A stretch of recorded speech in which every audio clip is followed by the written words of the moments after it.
ರಾಧೆಗೆ ಕೃಷ್ಣ ಸಿಗಲಿಲ್ಲ. ಆದರೂ ರಾಧೆ ಕೃಷ್ಣನ ಪ್ರೀತಿಸೋದೇನು ಬಿಡಲಿಲ್ಲ.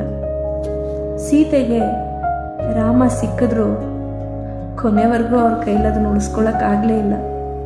ಆದರೂ ಸೀತೆ ರಾಮನ ಪ್ರೀತಿಸೋದೇನು ಬಿಡಲಿಲ್ಲ. ಶಿವನಿಗೆ ಇಬ್ಬರು ಹೆಂಡ್ತಿರಾದ್ರು ಅವರಿಬ್ಬರು ಜಗಳ ಆಡದೆ ಶಿವನ ಪ್ರೀತಿಸೋದೇನು ಬಿಡಲಿಲ್ಲ.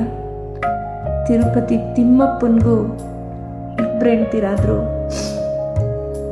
ಅವರಿಬ್ಬರು ಅವನ್ನ ಪ್ರೀತಿಸೋದೇನು ಬಿಡಲಿಲ್ಲ.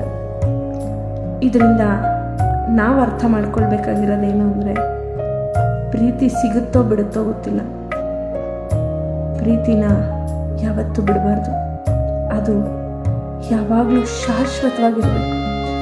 ಆಗಲೇ ಪ್ರೀತಿಗೂ ಬೆಲೆ, ಪ್ರೀತಿಸಿದವ್ರಿಗೂ ಬೆಲೆ. ಏನಂತೀರ?